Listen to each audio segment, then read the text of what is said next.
एक रात भाभी कमरे में अकेली सोई थी। उस रात घर में कोई नहीं था। मैं अपने आप पर काबू ना रख सका और उनके पास जाकर करना शुरू कर दिया। फिर भाभी ने मेरा नीलम का पति ऑफिस से आने वाला था। रात के 9 बज गए थे। अपने पति का मौन बनाने के लिए उसने कमरे में कैंडल और बहुत सारे गुलाब रख दिए ताकि जब उसका पति आए और ये सब देखे तो रोमांटिक हो जाए। और खुद एक बहुत ही खूबसूरत सी नाइटी पहनकर बिस्तर पर बैठी अपने पति का इंतजार कर रही थी। नीलम की उम्र तकरीबन 25 साल थी। नीलम दिखने में बेहद खूबसूरत थी। उसके पति का नाम ऋतिक था। ऋतिक काम में बहुत ज्यादा बिजी रहता था। वह अपनी बीवी नीलम को समय नहीं दे पाता था, जिसकी वजह से उसकी बीवी हमेशा नए नए तरीके आजमाती रहती थी ताकि उसका पति उसको खुश करे। आज भी जब उसका पति कमरे में आया तो किसी से फोन पर बात करते हुए वह अपने किसी फ्रेंड से बात कर रहा था।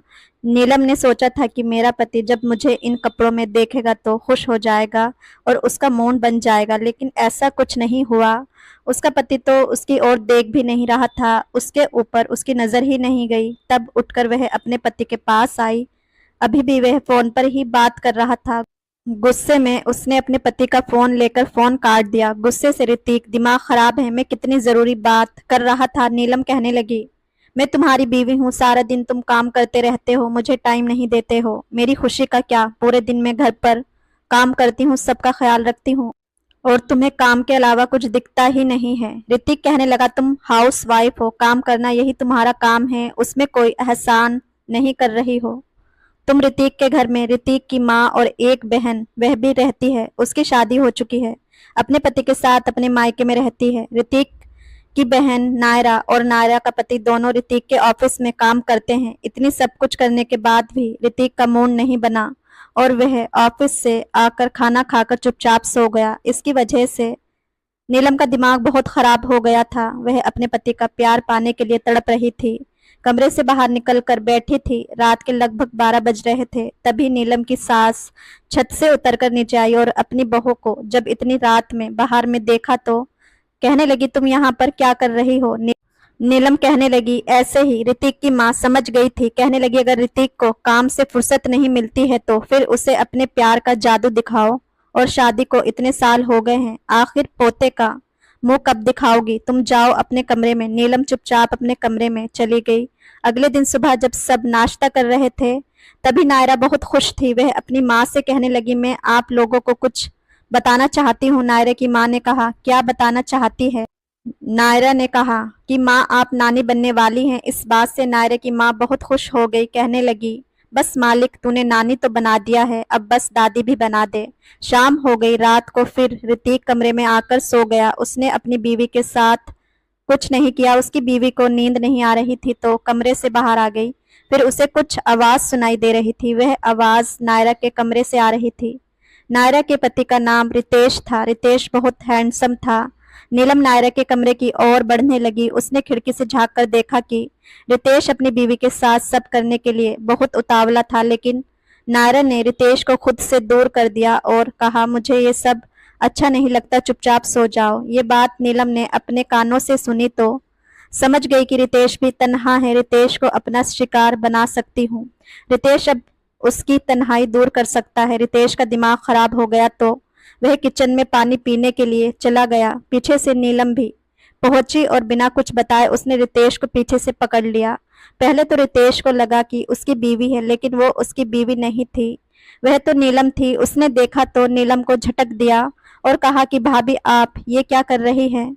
नीलम कहने लगी, देखो रितेश, मैं तुम्हारी तन्हाई समझती हूँ, मैं तुम्हारा अकेलापन दूर करना चाहती हूँ। मेरे पति को भी मेरी कोई परवाह नहीं है, वह मेरे करीब नहीं आता। हम दोनों एक दूसरे का अकेलापन दूर कर सकते हैं। रितेश गुस्से में आकर कहने लगा, आप इतनी घटिया बात कैसे कर सकती हैं? आज के बाद ऐसी हरकत मत करिएगा। मैं अपनी बीवी से बहुत प्यार करता हूँ। और चुपचाप रितेश वहां से चला गया।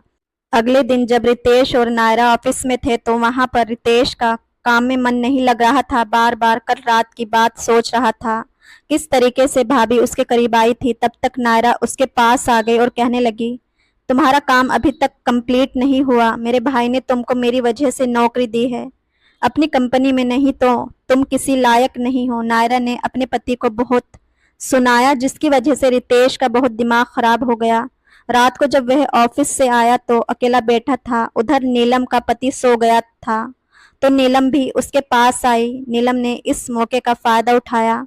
रितेश के पास जाकर कहने लगी, क्या हुआ, बहुत परेशान हो? रितेश ने कहा, कुछ नहीं, बस ऐसे ही। नीलम ने कहा, मैं जानती हूँ ये दोनों भाई बहन हम दोनों को नीचा दिखाते हैं, बिल्कुल परवाह नहीं है इन लोगों को हम दोनों की। और ये सब कहते हुए नीलम उसके करीब आती गई। वह बोला कि जब उन लोगों को कोई चिंता नहीं है तो हम लोग अपनी खुशी क्यों रोक रहे हैं? हम भी अपनी खुशी के लिए जी सकते हैं। इतना कहकर दोनों एक दूसरे के करीब आ गए। आखिर भाभी ने अपनी ननंद के पति को फंसा लिया। रितेश ने अपने आप को बहुत रोका था लेकिन वह आखिरकार हार गया और दोनों एक दूसरे की बाहों में फिर दोनों के बीच में वह सब चलने लगा। घर में अभी तक किसी को पता नहीं था। एक दिन नीलम की सास ने दोनों को एक साथ पकड़ लिया। अपनी सास को देखकर रितेश और नीलम तो बहुत डर गए। उसकी सास ने कहा, तुम दोनों मिलकर मेरे बच्चों को धोखा दे रहे हो, तुम लोग इतना गिर गए हो।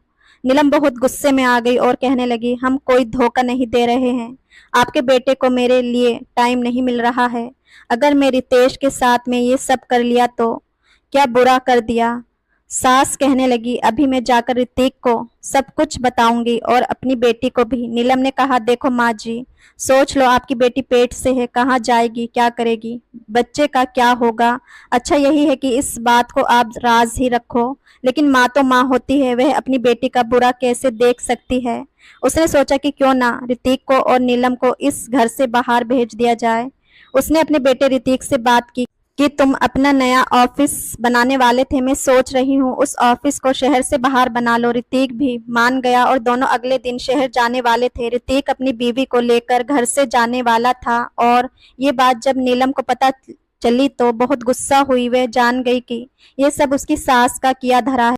रितेश, उसको प्यार का भूत सवार था। रितेश के साथ में उसको बहुत मजा आ रहा था। वह कैसे उसको छोड़कर चली जाती? शहर जाने से बचने के लिए उसने सीढ़ियों पर तेल डालकर अपने पति को गिरा दिया और उसके पति का हाथ पैर टूट गया, जिसकी वजह से वह व्हील चेयर पर आ गया। रितेश नीलम के पास आया और कहने लगा, ये एक्सीडेंट था या फिर ये सब तुमने किया है? नीलम मुस्कुराने लगी और कहा, ये सब मैंने तुम्हारे लिए किया है। वह बुढ़िया हम दोनों को शहर भेजना चाहती थी ताकि मैं तुमसे दूर हो जाऊं, लेकिन मैं तुमसे दूर नहीं जाना चाहती। मुझे तुम्हारे साथ बहुत अच्छा लगता है और हम दोनों के बीच में किसी को नहीं आने दूंगी। ये बात नीलम की सास ने चुपके से सुन ली और कमरे में आई और कहा, ये सब तूने किया है? मैंने बहुत बड़ी गलती की जो मैंने तुम दोनों की बात अपने बेटे से छुपाई।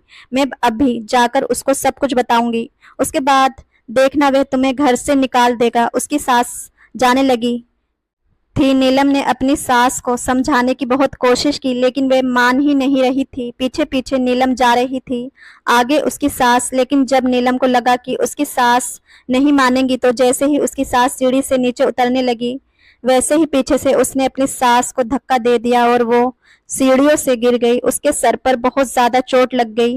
रितेश वहीं पर था। वह अपनी सास को बचाना चाहता था लेकिन वह कहने लगी, अरे ये बच गई तो हम दोनों का जीना मुश्किल हो जाएगा। रितेश अपनी सास को डॉक्टर के पास ले जाना चाहता था लेकिन नीलम ने उसको रोक लिया और वह वहीं खत्म हो गई। लेकिन ये बात रितेश को अंदर ही अंदर खा रही थी। अब उसको लगने लगा था कि वह बुरी तरीके से फंस गया है।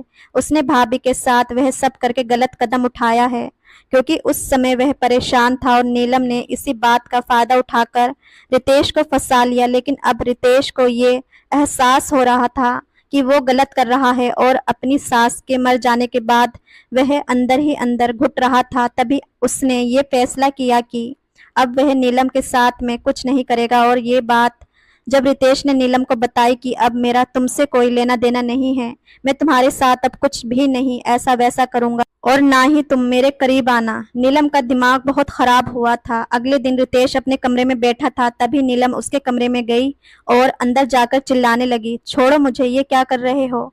रितेश, मैं तुम्हारी भाभी हूँ, कम से कम रिश्तों का लिहाज तो करो, मेरे साथ में ऐसा मत करो। जोर जोर से चिल्लाने लगी, छोड़ दो मुझे। तब रितेश की बीवी कमरे में आई और नीलम रोते हुए अपनी ननंद से कहने लगी, देखो ना रितेश मेरे साथ जबरदस्ती करने की कोशिश कर रहा था। मैंने कितना कहा मैं तुम्हारी भाभी हूँ पर ये नहीं माना। नायरा ने अपने पति को जोर से चांटा मारा और कहा, तुम्हें शर्म नहीं आई? ये सब करते हुए तुम अभी के अभी मेरे घर से निकल जाओ और तुम्हें ऑफिस से भी भैया निकाल देंगे। ऋतिक भी कहने लगा, हाँ अब तुम्हारी कोई जरूरत नहीं है, इतनी घटिया हरकत की तुमने मेरी बीवी के साथ। रितेश अपनी सफाई देने की कोशिश कर रहा था लेकिन उसकी कोई नहीं सुन रहा था। अगले दिन घर पर कोई नहीं था, सिर्फ रितेश और नीलम थे। नीलम रितेश के पास गई और कहने लगी, क्या बात है, तुम मुझे मना कर रहे थे कि तुम मेरे साथ वह सब नहीं करोगे। मैं तुम्हें किसी भी हाल में खुद से दूर नहीं होने दूंगी। तुम्हारे लिए मैंने इतना सब कुछ किया, अपने पति को सीढ़ियों से गिराया और अपनी सास को खत्म किया और तुम मुझे छोड़कर चले जाओगे। मैं ऐसा कैसे होने देती? अब देख लिया ना तुमने मैं क्या कर सकती हूँ। रितेश हाथ जोड़कर कहने लगा, मुझे माफ कर दो, तुम जैसा बोलोगी मैं वैसा ही करूंगा। मेरी जिंदगी बर्बाद मत करो, मैं कहीं का नहीं रहूंगा, मेरी बीवी मुझे छोड़ देगी, मैं क्या करूं। ये सब सुनते ही नायरा और ऋतिक कमरे के अंदर आ गए। दोनों ने सारी बात सुन ली थी। नायरा ने अपनी भाभी को थप्पड़ मारा और कहा कि ये सब किया धारा तुम्हारा था और तुमने मेरे पति को फंसाया। ये सब रितेश का प्लान था।